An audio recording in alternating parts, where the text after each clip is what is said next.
Hi there, welcome to this session.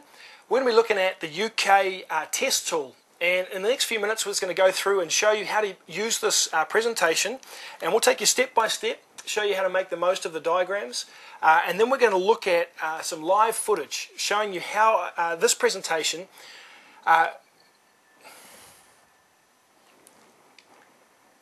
Hi there, welcome to this session.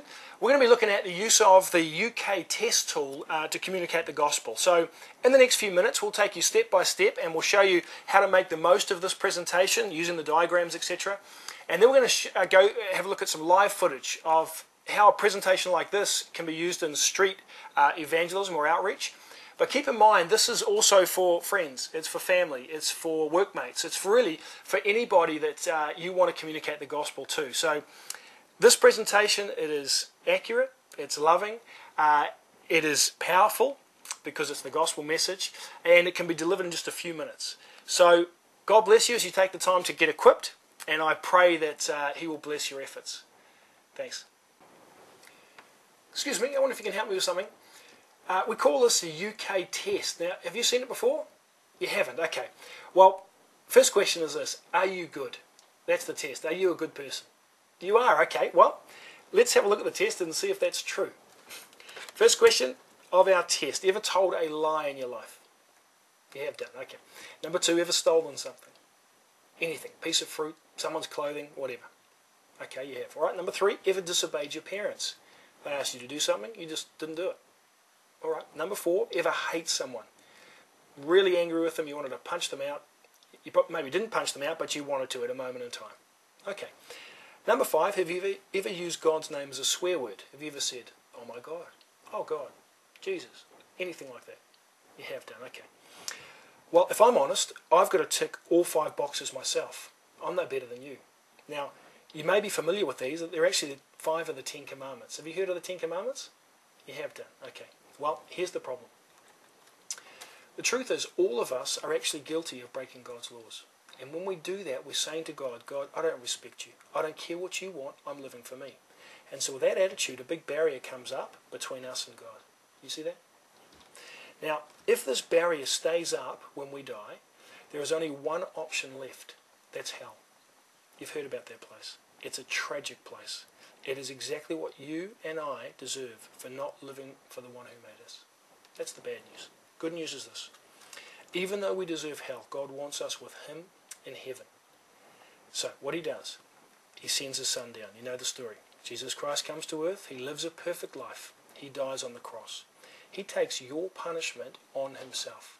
We broke God's law. Jesus paid our fine. Now, they buried Him dead. 3 days later, He rose again. A total miracle.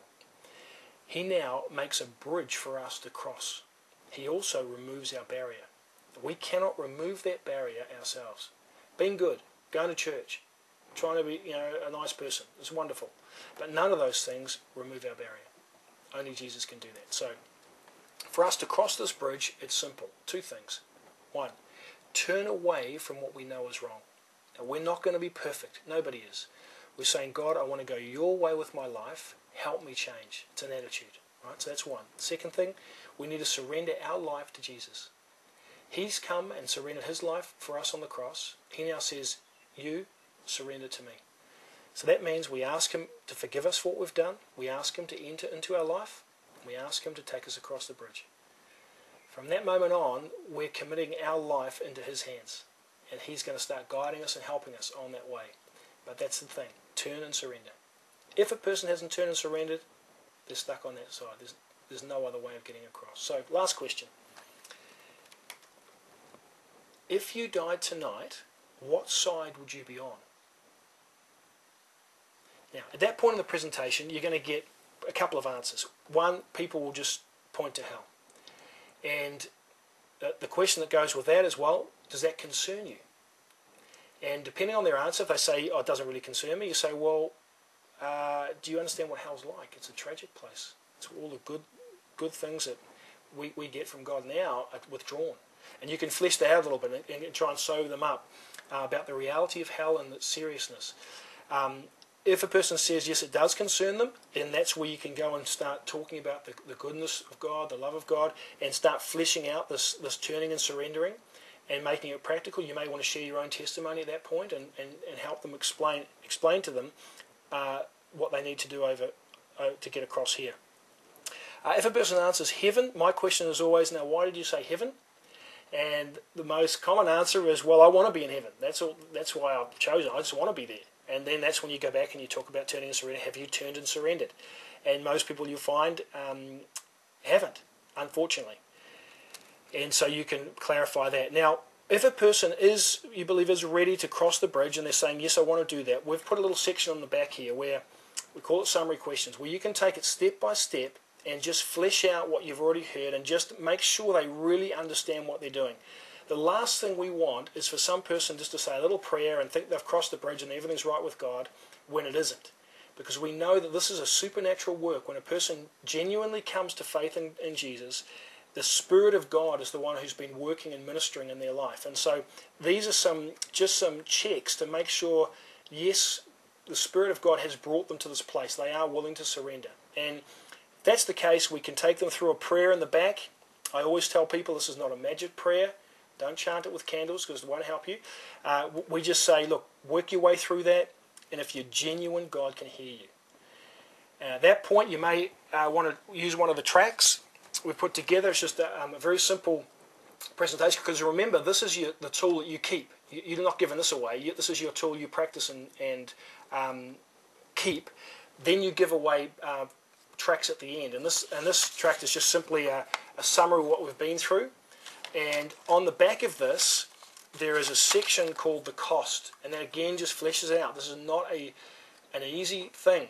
Being a Christian is not all just rosy. There's some challenges, and they need to understand that's fantastic, but they need to understand what they're doing before they commit over. And again, the prayer. We've also put a space for your own personal details or your church details, so they can contact you. We also have a website here called questionsoflife.com. And on that site, there's a lot of commonly asked questions.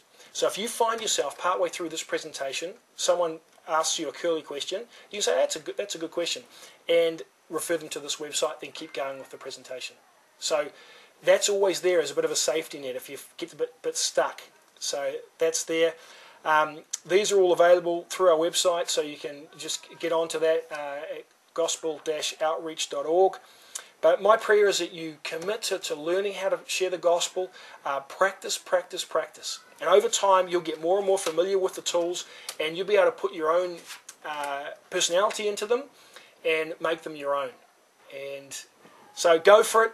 We're going to watch some live footage now of a tool like this being shared in the street situation. But remember, again, this is for any kind of a situation. With a friend, over a coffee table, over a coffee, you could just pull this out and say, have you done the test yet? I'll show you it. So, God bless your efforts.